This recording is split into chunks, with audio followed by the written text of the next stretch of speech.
ពួកយើងចាប់ផ្ដើមទៅស្វែងយល់អំពីសមាជិកនីមួយៗនៃគ្រួសារតកូ Keller លោក James Craig Keller គាត់គឺជាមេគ្រួសារហើយប្រពន្ធរបស់គាត់មានឈ្មោះថា Karen ពួកគាត់មានកូនស្រី2នាក់ម្នាក់មានឈ្មោះថា Emily អាយុ18ឆ្នាំហើយនិងកូនស្រីបន្ទាប់មានឈ្មោះថា Lauren អាយុ16ឆ្នាំនិងកូនប្រុសពៅគេមានឈ្មោះថា Son មានអាយុ10ឆ្នាំដោយលោក James ហើយនិង Karen ពួកគេបានស្គាល់គ្នាជាយូរឆ្នាំមកហើយលោក James គាត់បានចូលសិក្សាផ្នែកវិស្វកម្មនៅឯសាកលវិទ្យាល័យពេលហ្នឹងគឺជាពេលវេលាដែលគាត់បានជួបគ្នាស្គាល់ជាមួយ Karen ដែលនាងកំពុងតែសិក្សាឆ្នាំទី1ពួកគេទាំងពីរនាក់ជាមនុស្សដែលមានទេពកោសល្យនិងមានមហិច្ឆតាហើយគឺជាសិស្សរៀនពូកែដូចគ្នាពួកគេមានចំណុចជាច្រើនដែលស៊ីចង្វាក់គ្នាសិស្សនៅក្នុងសាលាសុទ្ធតែដឹងថាអ្នកទាំងពីរគឺជាគូស្នេហ៍នឹងគ្នាហើយពួកគេជាសិស្សពូកែដូចគ្នាដូច្នេះហើយមនុស្សគ្រប់គ្នាតែងតែគិតថាអ្នកទាំងពីរបន្ទាប់ពីរៀនបញ្ចប់ទៅពួកគេនឹងក្លាយជាបុគ្គលជោគជ័យបន្ទាប់ពីពួកគេទាំងពីរនាក់បានបញ្ចប់ការសិក្សាមិនយូរប៉ុន្មានអ្នកទាំងពីរបានរៀបការជាមួយគ្នាបន្ទាប់មកអ្នកទាំងពីរទទួលបានកូនស្រីដំបូងដែលមានឈ្មោះថា Emily ពួកគេបានកសាងគ្រួសារមានផ្ទះមួយដ៏ស្រស់ស្អាតហើយមិនយូរប៉ុន្មានក្រោយមកទៀតពួកគេបានបង្កើតកូន2នាក់ទៀតគឺជា Lauren ហើយនិង Son អ្នកជិតខាងទាំងអស់បាននិយាយថាគ្រួសារពួកគេគឺជាមនុស្សចិត្តល្អតែងតែជួយនៅក្នុងសហគមន៍ដោយ Karen តែងតែធ្វើម្ហូបហើយនិងដុតនំយកទៅចែកជូនអ្នកជិតខាងគ្រប់គ្នាបាននិយាយពីកូនរបស់គាត់ Emily បានចូលសិក្សានៅឯសាកលវិទ្យាល័យ Saint Louis ខាងផ្នែក Pharmacy ចំណែកឯ Lauren នាងគឺជាសិស្សវិទ្យាល័យនៅឯ Columbia High School នាងក៏ជាសមាជិកនៅក្នុងក្រុម band ទៅច្រៀងសម្ដែងនាងតែងតែឡើងធ្វើការសម្ដែងនៅក្នុងកម្មវិធីនានានៅក្នុងខ្សែភ្នែកអ្នកជិតខាងគ្រប់គ្នាទាំងអស់មើលមកកាន់គ្រួសារពួកគេគឺជាគ្រួសារជនជាតិអាមេរិកមួយដែលមានភាពរស់រវើកហើយមានមនុស្សជាច្រើនដែលរស់នៅក្នុងសហគមន៍ហ្នឹងស្ញើចសារមកកាន់គ្រួសារពួកគេជាខ្លាំងក៏ប៉ុន្តែការពិតវាមិនដូចអ្វីដែលគេឃើញពីខាងក្រៅមកនោះទេដល់ថ្ងៃមួយបងស្រីរបស់ Karen បានទទួលការទេមកពី Karen ដោយ Karen បាននិយាយប្រាប់ទៅកាន់បងស្រីនឹងថាប្តីរបស់នាងប្រហែលឆ្នាំក្រោយនេះគេបានផ្លាស់ប្ដូរហើយដោយប្តីរបស់នាងចាប់ផ្ដើមប្រែក្លាយជាមនុស្សដែលតាមតឹងគ្រប់គ្រងជាខ្លាំងមកកាន់នាងមិនថានាងចំណាយចាយវាយអ្វីទាំងអស់គឺគាត់ទាមទារយកกระดาษបងវិកាយច្បាប់ទៅពិនិត្យមើលសំបីតែដូចជារឿងសាមញ្ញប្រចាំថ្ងៃដូចជាការទិញម្ហូបក៏ប្តីរបស់នាងទាមទារការចំណាយចាយវាយទៅពិនិត្យមើលផងដែរហើយលើសពីនេះទៀតប្តីរបស់នាងបានដាក់បញ្ជាត្រូវតែរួមដំណេករៀងរាល់យប់ម៉ោង8ហើយមិនថារឿងអីក៏ដោយដែលនាងធ្វើនៅក្នុងផ្ទះត្រូវតែមានពេលវេលាកំណត់ជាក់លាក់ Karen និយាយថានាងបានព្យាយាមសម្របខ្លួនធ្វើតាមអ្វីដែលប្តីរបស់នាងបញ្ជាគឺនាងស៊ូទ្រាំដើម្បីចង់បានសន្តិភាពនៅក្នុងគ្រួសារក៏ប៉ុន្តែរឿងពីមួយថ្ងៃទៅមួយថ្ងៃវាកាន់តែអាក្រក់ឡើងដែលធ្វើឲ្យនាងចាប់ផ្ដើមមានអារម្មណ៍ថាដូចជាប់នៅក្នុងអន្ទាក់ហើយនាងពិតជាភ័យខ្លាចជាខ្លាំងនាងនិយាយប្រាប់បងស្រីរបស់នាងថានាងរាល់ថ្ងៃហ្នឹងដូចជាមនុស្សដែលអត់អាចគ្រប់គ្រងលើជីវិតរបស់ខ្លួនឯងបានសោះ Karen នាងបានចូលរួមក្លឹបហាត់ប្រាណនៅកន្លែង gym មួយកន្លែងហើយបើតាមអ្វីដែលមនុស្សគ្រប់គ្នានិយាយថានាងគឺជាមនុស្សដែលមានឆន្ទៈនៅក្នុងការរៀនអ្វីថ្មីៗហើយក្រោយមកនាងក៏បានជួបគ្រូបង្វឹកហាត់ gym ផងដែរចំណែកឯប្តីរបស់នាងពេលដឹងរឿងនេះហើយគាត់បានយកព្រមឲ្យប្រពន្ធគាត់ទៅធ្វើអីធ្វើចោះក៏ប៉ុន្តែត្រូវតែច្បាស់ថាត្រឡប់មកផ្ទះវិញទាន់ពេលវេលាកំណត់ដើម្បីមកមើលថែកូនបើមិនចឹងទេនឹងមានបញ្ហានៅថ្ងៃមួយដែល Karen បានទៅហាត់នៅ gym ហើយនាងបានហាត់ជាមួយនឹងគ្រូបង្វឹកផ្សេងម្នាក់ទៀតអ្នកទាំងពីរគឺមានរឿងនិយាយគ្នាច្រើនណាស់ហើយក៏ស៊ីចង្វាក់គ្នាផងដែរពួកគេតែងតែនិយាយរឿងដោះដូរឲ្យគ្នាទៅវិញទៅមកជាច្រើនមិនយូរប៉ុន្មានអ្នកទាំងពីរក៏បានអភិវឌ្ឍទំនាក់ទំនងទៅជាស្នេហាបែបរ៉ូមែនទិកហើយអ្នកទាំងពីរក៏បានតាក់ទងគ្នាគឺជាទង្វើផិតក្បត់មួយបើតាមពាក្យសម្ដីបងស្រីរបស់ Karen បាននិយាយថានៅអំឡុងពេលហ្នឹង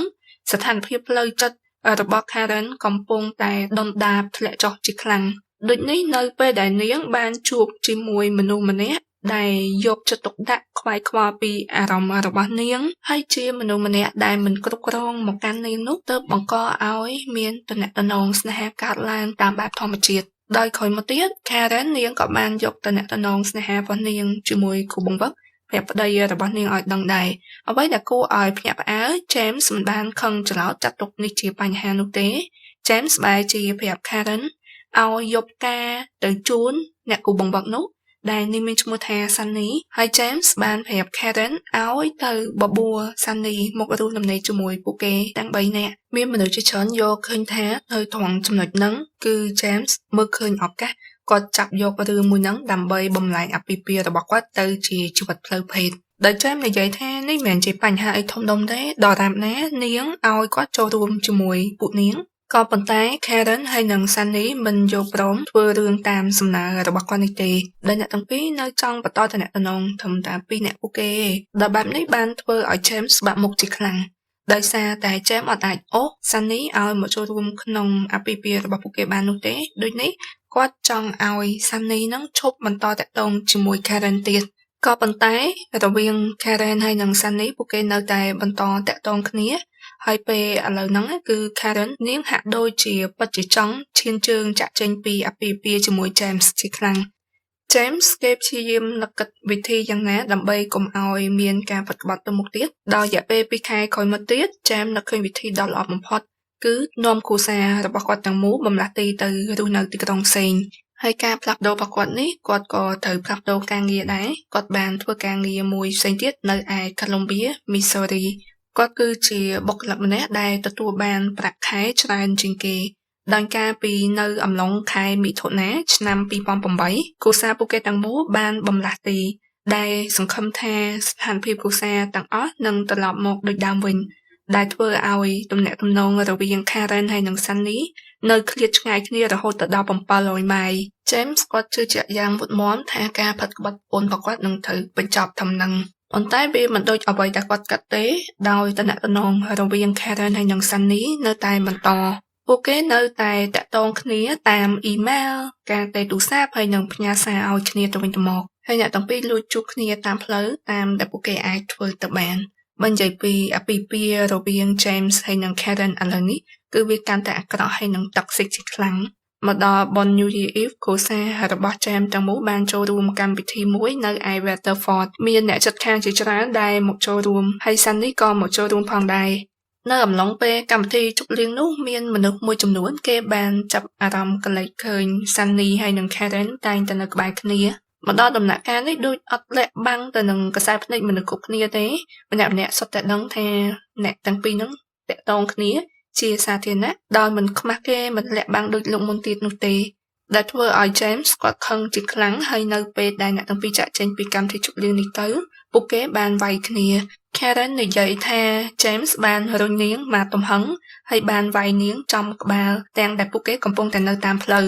មិត្តភ័ក្តិទាំងអស់បាននិយាយថាស្ថានភាពពួកគេពិតជាតានតឹងជាខ្លាំងហើយមនុស្សម្នានិយាយអំពីស្ថានភាពរវាង James ហើយនិង Karen បន្ទាប់ពីកាត់មានបញ្ហាប្រហែលថ្ងៃក្រោយមក Karen បាននិយាយប្រាប់ឲ្យ James ថានាងកំពុងតែរៀបចំឯកសារលែងលះនិងកំពុងតែរងចាំឲ្យខាងផ្លូវច្បាប់ដំណើរការហើយនាងក៏បានរើទៅរស់នៅក្នុងបន្ទប់ដាច់ដោយឡែកពីគ្នា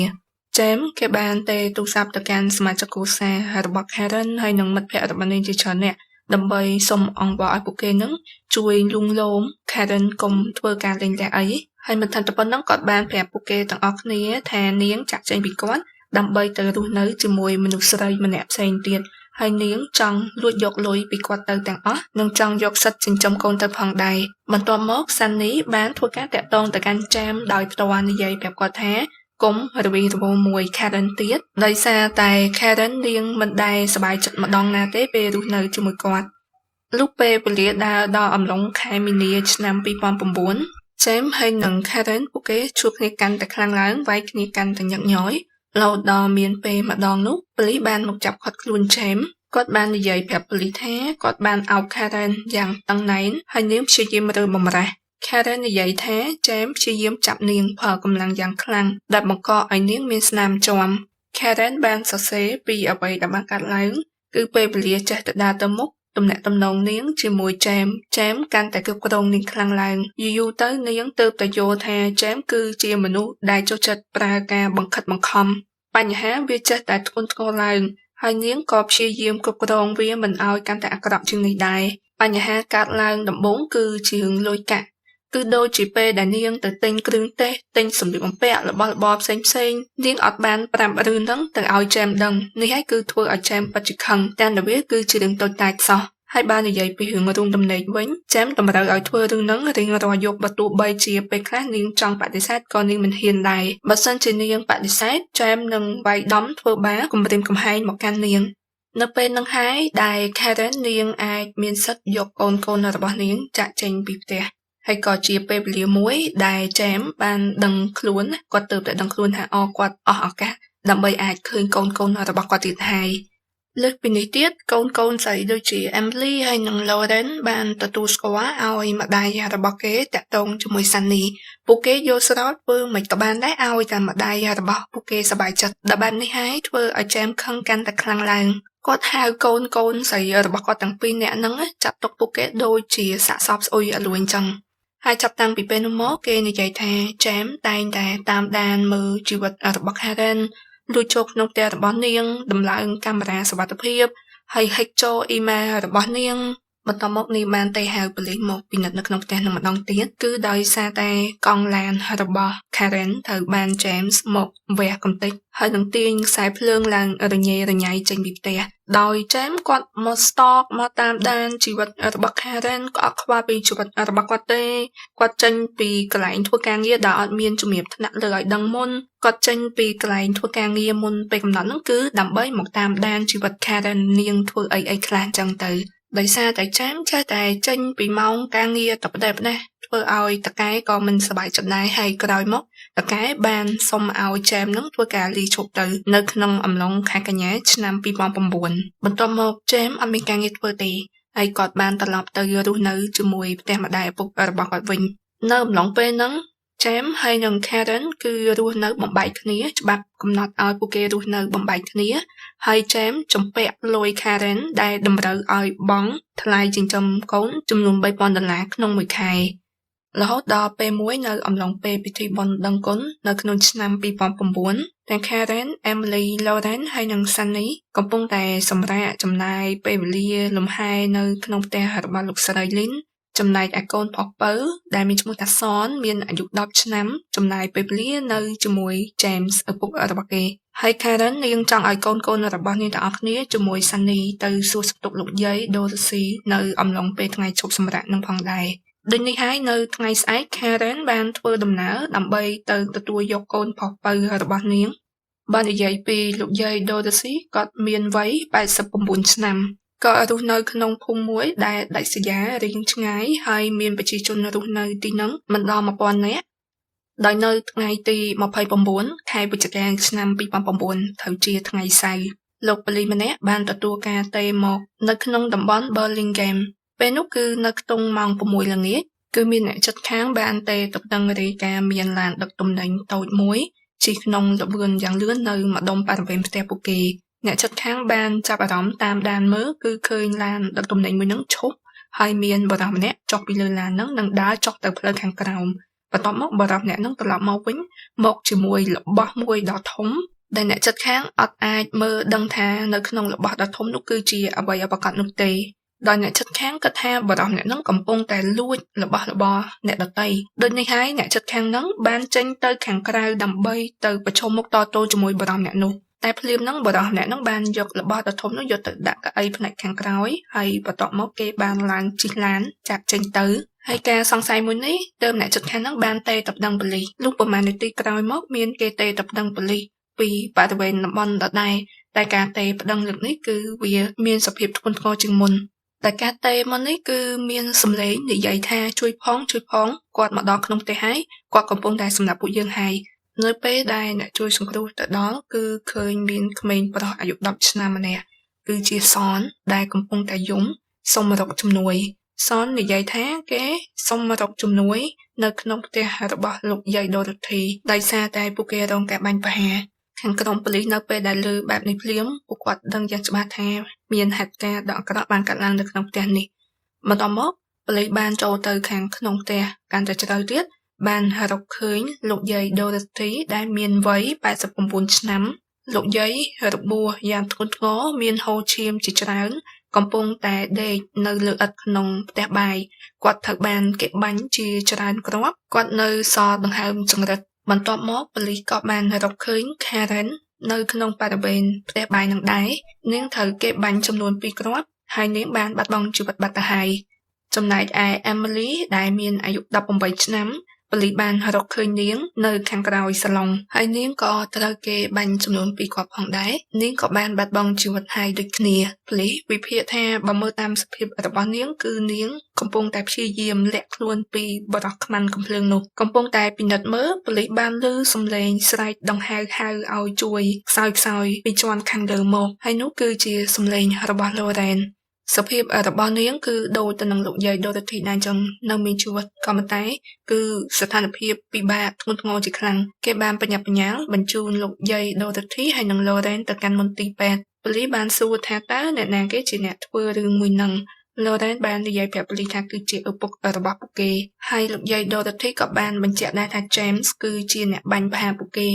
ដោយសារតែសភាពរបស់លោកយាយ Dorothy ហើយនិង Lauren បាត់បង់ឈាមជាច្រើនដល់បែបនេះហើយអ្នកទាំងពីរគ្មានសង្ឃឹមអាចជួយសង្គ្រោះទាន់ពេលវេលានោះទេពួកគេក៏បានបាត់បង់ជីវិតទៅដែរមានសាក្សីម្នាក់ទៀតដែលនៅកន្លែងកើតហេតុគឺជាក្មេងប្រុសសនប៉ូលីសដឹងយ៉ាងច្បាស់ថាក្មេងប្រុសទូចម្នាក់នេះគឺជាសាក្សីដែលឃើញផ្ទាល់ភ្នែកនៅរឿងជាច្រើនទាំងអស់សនបាននិយាយថាគេកំពុងតែសម្អាតកាក់ចាស់ដែលគេហើយនឹង Karen បានរកឃើញអំឡុងពេលដែលពួកគេកំពុងតែឈរនៅកន្លែងធុងលាងកាក់ហ្នឹងស្រាប់តែ James ដើរចូលមកក្នុងផ្ទះ James ដើរចូលមកតាមទ្វារខាងក្រោយផ្ទះហើយនៅក្នុងដៃរបស់ James មានកាន់កាំភ្លើងមួយដើមហើយភ្លាមនោះ James បានបាញ់ទៅ Karen សនបន្តនិយាយទៀតថាពេលភ្លាមហ្នឹងគេបានអោនចុះហើយនឹងស្ទុះរត់យ៉ាងលឿនតាមតែអាចធ្វើទៅបានគេបានរត់ចេញទៅខាងក្រៅនៃផ្ទះតាមទ្វារខាងក្រោយហ្នឹងសនបានរត់មកជុំទៅកាន់ទ្វារខាងមុខផ្ទះគេបើកទ្វារចូលយ៉ាងប្រុងប្រយ័ត្នហើយពេលភ្លាមហ្នឹងគេបានឮសំឡេងកំភ្លើងប្រមាណគ្រាប់បន្ថែមទៀត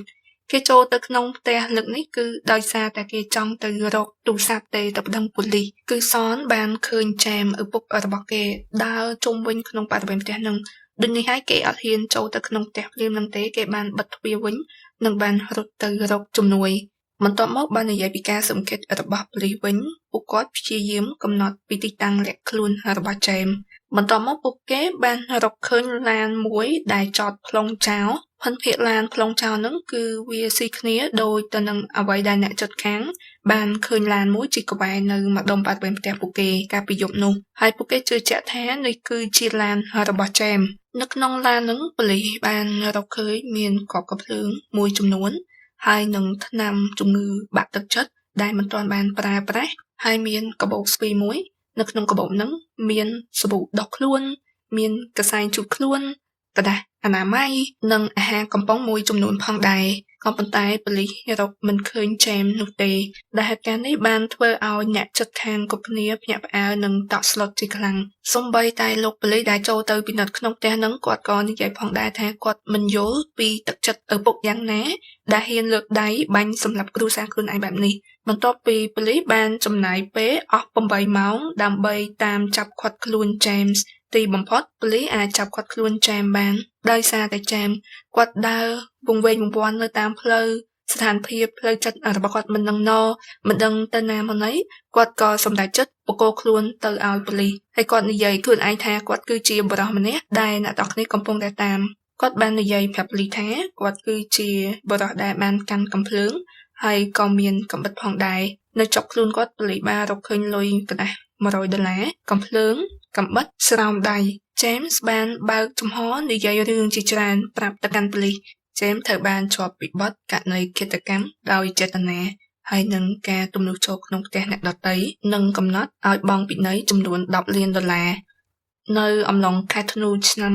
2010គេបានយកគាត់ទៅកាត់ទោសប៉ុន្តែមេធាវីការពីក្តីឲ្យគាត់បានលើកសំណើថាគាត់មានបញ្ហាសតិអារម្មណ៍ដើម្បីប្រឆាំងជាមួយនឹងការចាប់ប្រកាន់ពីបទឃាតកម្មមេធាវីរបស់គាត់បាននិយាយថាដោយសារតែស្ថានភាពផ្លូវចិត្តរបស់ James មិននឹងណនេះវាកាត់ឡើងបណ្ដាលមកពីការពិតក្បត់របស់ Karen ដែលបែបនេះហើយបានធ្វើឲ្យគាត់អស់ការងារធ្វើ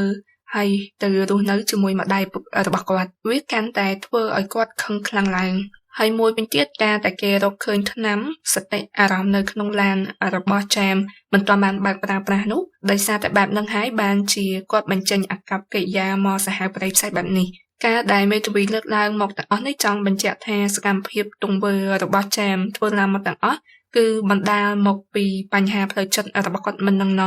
ខាងមេធាវីបានការពារក្តីឲ្យគាត់ដោយលើកឡើងថាទង្វើទាំងអស់នេះគឺកើតឡើងមកដោយ James មិនបានរៀបចំគម្រោងទុកមុននោះឡើយវាគឺកើតឡើងភ្លាមដោយនៅអំឡុងពេលមានកិច្ចកម្មនោះកើតឡើងមេធាវីបាននិយាយថា James គឺគាត់រងផលប៉ះពាល់ពីជំងឺបាក់ទឹកចិត្តការរវើរវាយហើយនឹងការងប់ងល់បង្កើតរូបភាពក៏ប៉ុន្តែខាងក្រុមព្រះរាជអាជ្ញាបានប្រកែកថានេះគឺវាពិតជាគម្រោងផែនការកិច្ចកម្មដែលបានរៀបចំទុកមុនបើមើលតាមសកម្មភាពរបស់គាត់តាំងពី1ឆ្នាំមុនដែលគាត់តែងតែវាយដំធ្វើបាបប្រពន្ធនិងគំរាមកំហែងប្រពន្ធហើយមកទល់ពេលហេតុការណ៍បានកើតឡើងនេះគឺវាជាចេតនាដែលគាត់បានរៀបចំគម្រោងទុកមុនពិតមែនដោយគាត់មិនលើកលែងទៅឲ្យសូម្បីតែកូនរបស់គាត់បើតាមអ្នកឯកទេសជំងឺផ្លូវចិត្តបាននិយាយថាបើទោះបីជាស្ថានភាពផ្លូវចិត្តរបស់ចាមមិននឹងណក៏ប៉ុន្តែគេនៅមានសមត្ថភាពដើម្បីរៀបចំផែនការឃាតកម្មបានហើយគេបានលើកបញ្ជាក់បន្ថែមទៀតថាបើទោះបីជាចាមឃើញកូនប្រុសរបស់គាត់ឈរនៅនឹងមុខទីនោះក៏ប៉ុន្តែគាត់បានធ្វើការសម្រេចចិត្តដោយមិនបានបាញ់ទៅកាន់សនកូនប្រុសពៅនឹងទេនេះវាច្បាស់ណាស់ថាគាត់មានការពិចារណាការសម្រេចចិត្តជាក់លាក់អ្នកណាត្រូវបាញ់និងមិនបាញ់បន្ទាប់មកគេបាននាំសនមកធ្វើជាសាក្សីនៅក្នុងតុលាការដែលអំឡុងពេលកាត់ក្តីនោះសនមានអាយុ12ឆ្នាំបើសិនយើងជាសនជាក្មេងម្នាក់ដែលបានឆ្លងកាត់ហេតុការណ៍នឹងមិនដឹងថាតើសនគ្នាបានឆ្លងកាត់រឿងដ៏សែនពិបាកយ៉ាងណាទៅវាដកជាប់នៅក្នុងសមអន្តការរបស់គ្នាតែម្ដងសនបាននិយាយតាមវីដេអូបង្ហាញមនុស្សគ្រប់គ្នានៅក្នុងតុលាការអំពីអ្វីដែលបានកាត់ឡើងមនុស្សគ្រប់គ្នាស្ដាប់ពាក្យសម្ដីដែលសននិយាយចេញមកគឺច្បាស់ជាក់លាក់មួយគ្មានការសពេចសពើសំបីតែបន្តិចសភាពរបស់សនពេលហ្នឹងធ្វើត្បិតគាត់ជាក្មេងក៏ប៉ុន្តែមើលទៅគាត់ដូចជាចាស់ទុំដឹងក្តីច្រើនជាងអាយុរបស់គាត់ដោយសននិយាយថាឪពុករបស់ខ្ញុំបានដើរចូលតាមទ្វារនិងបានបាញ់ម្ដាយរបស់ខ្ញុំហើយខ្ញុំបានឮសំឡេងកំភ្លើងនិងបានឮសំឡេងម្ដាយដួលទៅលើឥដ្ឋនៅក្នុងតុលាការបានបង្ហាញរូបភាពពីទស្សនវិជ្ជានៃកន្លែងកាត់ហេតុហើយមនុស្សគ្រប់គ្នាដែលបានឃើញរូបភាពទាំងអស់នោះម្នាក់ពិបាកនឹងផ្ដោតអារម្មណ៍មើលទៅកាន់រូបភាពនឹងណាអ្នកខ្លះក៏ងាកមុខចេញអ្នកខ្លះក៏យំទាំងពិបាកចិត្ត